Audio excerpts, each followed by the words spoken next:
the dead internet theory. It's been coming up a lot in social media and a lot of posts I'm seeing right now, and I've given it actually a good amount of thought, and it's interesting because I think there's going to be a split at some point, and there's the internet that we know of, the acceleration, the deceleration of some communities, and pushback almost against all of this non-human material. And if you look in Wikipedia, it says the dead internet theory is a conspiracy.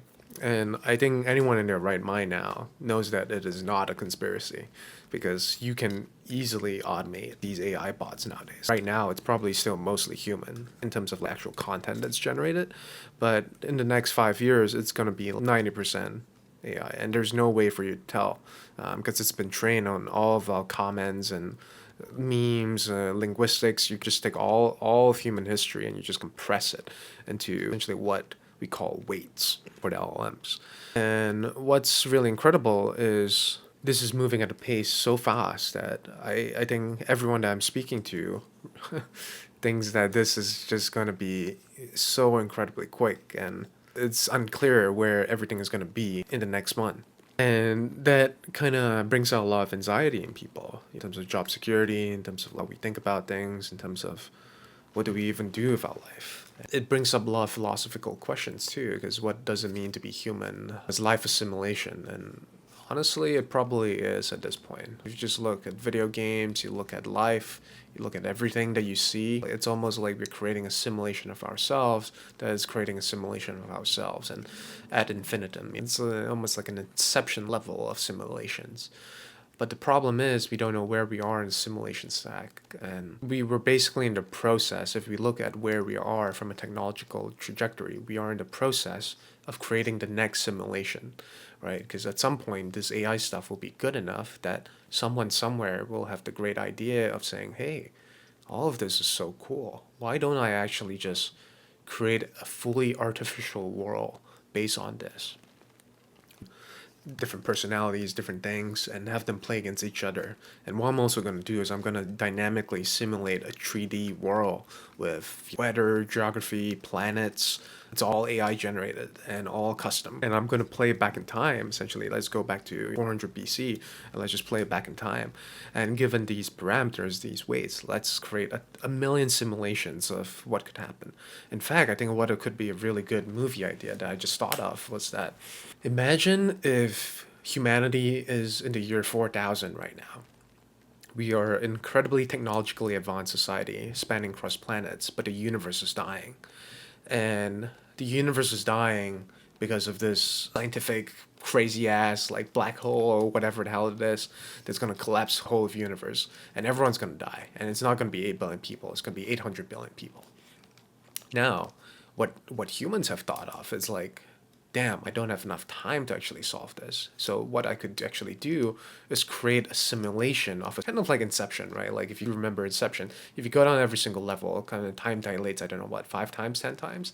So the more you go down, the time slows down exponentially and as like a factor of each other. And imagine if you could do that and say that, hey, the universe is going to die in 30 days. But you know what? We have this cool AI technology that we can use to create simulations of simulations so that the people in the simulations can create simulations of simulations to essentially create a way to kind of forecast the death of the universe and create all the possible simulations to stop the death of the universe in the main universe. So effectively, what's going to happen is that at some point, these creations of different simulations is going to end, and we're all going to consolidate back to the core baseline universe. And the people in the baseline universe will essentially get a compressed download of all the information that has been gathered across time. And because you can essentially create infinite digital simulations, really just bounded by compute, you can essentially create a possible simulation for every possible single trajectory in life, in the universe, and still have enough time to digest that information, compress it, and deliver a solution to the baseline universe so they can actually save the baseline universe from extinction. And that might actually be what's happening right now. Um, like I wouldn't even be surprised if that was the case. In fact, I think that would be the most exciting case, and I think that's a really exciting movie that I might just make it because it sounds really cool, and it's kind of realistic too. Probably need up my skills a little bit, but I really like the idea of that. Long tangent to say that I think the dead internet theory is real and a lot of different implications we got to think about, not just from like where do you actually exist in this simulation plane, but also what does it mean for the livelihood, reality, the livelihood of people who are making content, making videos, making images, writing text, writing reports. Like, what's the point of doing anything? Like, one really funny comic that I saw was that, an analyst essentially you have to deliver a report. Let's say you're in the financial world, you have to deliver a financial report on a stock to your upper ups, and typical reports tend to range from, let's say, 10 to 15 pages. So you use AI to kind of do a lot of deep research. You generate this report. It's 15 pages. It's great. It has images. It has text. It has all of these details as well as citations. You're gonna send this to an email to your boss, and what your boss is gonna do is just feed that to ChatGPT and say, "Give me an executive summary," and you're just gonna get like a one pager essentially. It's funny to me because effectively so much of corporate society and corporate world is essentially kind of like the balancing act of like, hey, I need to deliver this, and and then I don't have time to actually read through all of this, but I appreciate you, and I appreciate having this report to kind of substantiate my evidence or my thought process, my data, my budget, and using that. But I want to also get a quick understanding, so I'm going to like summarize that. So either way, it's really interesting to see like the phenomena from all of these different things that might materialize from here on out. Want to want to be a part of it. That's why I know what part I'll play. That's why I don't know.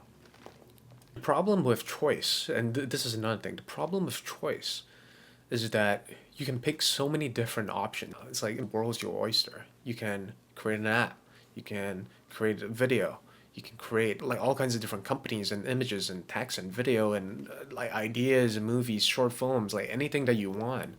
But you can't do everything at the same time. You have to commit to something. And I have not decided what it is that I want to commit. But one thing I do know I want to commit is at least creating my personal identity in some way, because that won't go away. Doesn't matter who you are, what you are, the personal identity will stay, and that's why I'm doing this. Well, hope you like this, and it's a bit rambly, but hopefully I get better over time at doing these kind of ad hoc idea videos, and hopefully you find them fun too. So thanks for watching.